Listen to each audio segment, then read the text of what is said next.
Et tout de suite donc la revue de la presse israélienne avec notre correspondant Olivier Granilic. Et Olivier, on commence cette revue de la presse parce que le Israël Hayom considère comme les vainqueurs de ce scrutin les partis du bloc de droite. Oui, Lana, et le quotidien a choisi ce matin une photo des chefs des partis qui sont pour le moment les grands vainqueurs de cette consultation politique, à savoir Binyamin Netanyahu, Itamar Smotrich, Aryeh Deri et le chef du parti orthodoxe Shas. Selon les premières estimations, le bloc des partis de droite obtiendra entre 61 ou 62 ou même 63 mandats, de quoi former donc une coalition qui reste restreinte, mais coalition tout de même, ce qui fait dire à Nahama Dweck dans l'Israël Hayom de ce matin que ce gouvernement restreint serait une malédiction pour le pays, mais aussi également pour Binyamin Netanyahu qui aurait les mains et poings liés par le parti de Bezalel Smotrich et Itamar Ben-Gvir. Un gouvernement doit être formé au plus vite, écrit quant à lui Yaakov Berdugo dans le Israël Hayom. Des luttes, des revendications et des marchandages sont attendus au sein du bloc de droite. Il faut faire preuve de générosité envers les partenaires, mais aussi de responsabilité, écrit ce matin le commentateur du Israël Hayom. Tous les partenaires de la coalition doivent respecter et comprendre surtout leur place. C'est aussi une leçon du gouvernement précédent. Trop d'appétit se termine par des assiettes cassées. Une sorte d'avertissement au parti du bloc de droite du commentateur donc du journal Israël Hayom ce matin. Et justement, les partis qui sont à droite du Likoud ont déjà hier soir célébré leur victoire. Oui, il s'agit du parti du Bezalel Smotrich et Itamar Ben-Gvir qui ont obtenu donc entre 14 et 15 mandats selon les estimations, et le parti Shas avec 10 mandats, 3 de plus que dans la précédente Knesset. Hier, les militants du parti Otzma Yehudit et de Tzionut Hadatit, qui n'ont pas d'ailleurs fêté cette victoire ensemble, ont laissé éclater leur joie à la publication des estimations. Et le Yediot Ahronot nous explique que Itamar Ben-Gvir est passé en moins de 3 ans d'un chef d'un parti qui n'a pas dépassé le seuil d'éligibilité à un dirigeant politique incontournable de la politique israélienne. Quant à Itamar Smotrich, nous rappelle le Yediot Ahronot, qui n'a pas terminé son service militaire.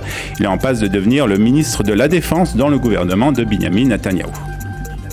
Alors Olivier, une question se pose. Est-ce qu'un gouvernement restreint reposant seulement sur les voix du parti Tzionut Hadatit et des partis orthodoxes est la seule possibilité de coalition ce matin ?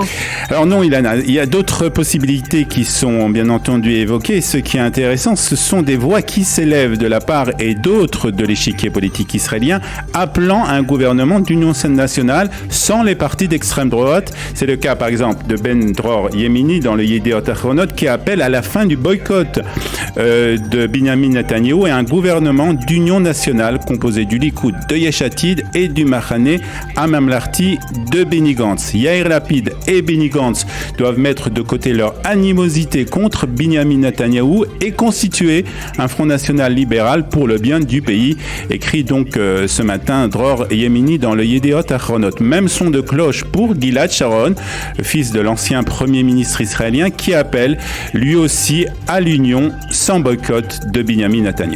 Il faut rappeler aussi... allez-y, Ilana. Et oui, comme dans toutes les élections, il y a les perdants et également les déçus, Olivier. Oui, c'est sans aucun doute la grande perdante de ces élections est Ayelet Shaked et son parti Abait Yehudi.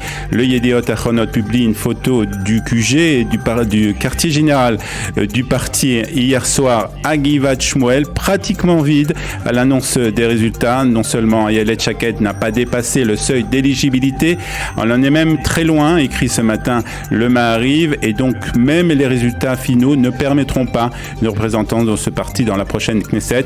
Je voudrais remercier les militants qui nous sommes battus comme des lions, a déclaré hier la ministre de l'Intérieur. Mais Ayelet Shaked a pris un pari très risqué et n'a pas réussi malgré ses très nombreuses apparitions dans les médias israéliens, ajoute ce matin un journaliste du Yediot Ahronot. Quant au député francophone Yom Tov Kalfon, il a remercié ce matin sur Facebook les nombreux militants et électeurs qui l'ont soutenu et encouragé dans cette campagne. Avec l'aide de Dieu, nous continuerons à nous efforcer à faire du bien pour le peuple d'Israël, la Torah et la terre d'Israël, a conclu le député francophone.